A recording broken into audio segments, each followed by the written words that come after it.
1962 সালে কক্সবাজার জেলার পেকুয়া উপজেলার শিলখালী গ্রামে এক সম্ভ্রান্ত মুসলিম পরিবারে জন্মগ্রহণ করেন সালাউদ্দিন আহমেদ। তার বাবার নাম মৌলভী সাইদুল হক। তিনি এলাকায় একজন ধর্মপ্রাণ এবং শ্রদ্ধেয় ব্যক্তি হিসেবে পরিচিত ছিলেন।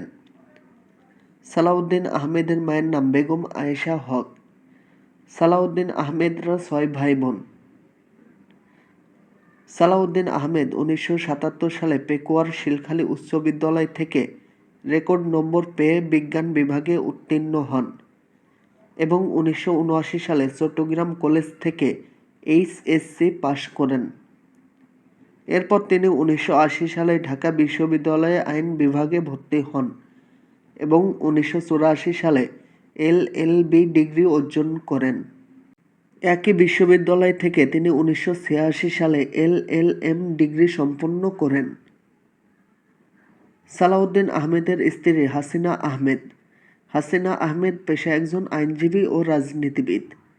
হাসিনা আহমেদ 2008 সালে নবম জাতীয় সংসদ নির্বাচনে কক্সবাজার 1 আসন থেকে সংসদ সদস্য নির্বাচিত হয়েছিলেন। সালাউদ্দিন আহমেদ ও হাসিনা আহমেদ 4 সন্তানের জনক জননী।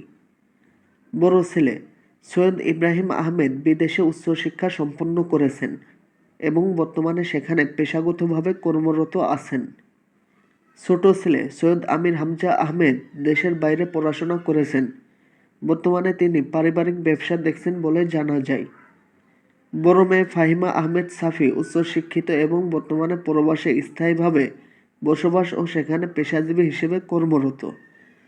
ছোট মেয়ে ফারহানা আহমেদ ফারিয়া মালয়েশিয়ার একটি নামকরা বিশ্ববিদ্যালয় থেকে উচ্চশিক্ষা সম্পন্ন করেছেন। সালাউদ্দিন আহমেদ রাজনীতিতে আসার আগে দীর্ঘ সময় আইন পেশায় যুক্ত ছিলেন এবং বিভিন্ন কোম্পানির পরিচালক হিসেবে ব্যবসায়িক কর্মে জড়িত ছিলেন। সালাউদ্দিন আহমেদ 1985 সালে সপ্তম বিসিএস ক্যাডারে উত্তীর্ণ হয়ে সরকারি চাকরিতে যোগদান করেন। পরবর্তীতে 1996 সালে তিনি উপসচিব পদমর্যাদায় থাকাকালীন স্বেচ্ছায় চাকরি ছেড়ে রাজনীতিতে যোগ দেন।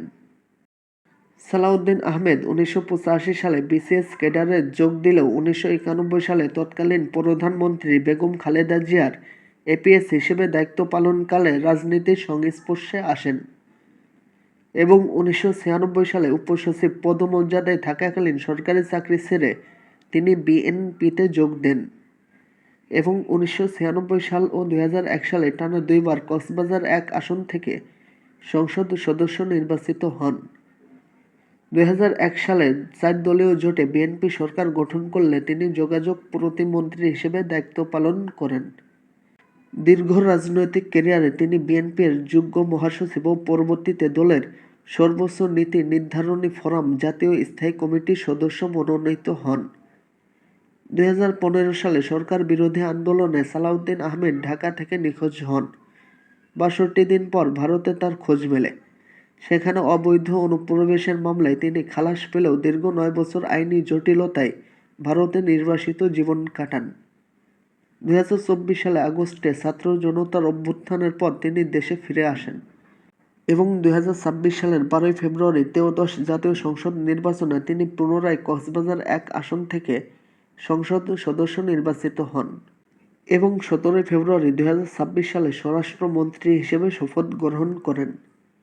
প্রিয় দর্শক, এসব তথ্য সব অনলাইন থেকে নেওয়া। যদি কোনো তথ্যে ভুল ভ্রান্তি হয়ে যায় ক্ষমা দৃষ্টিতে দেখবেন। ভিডিওটি শেষ পর্যন্ত দেখার জন্য ধন্যবাদ।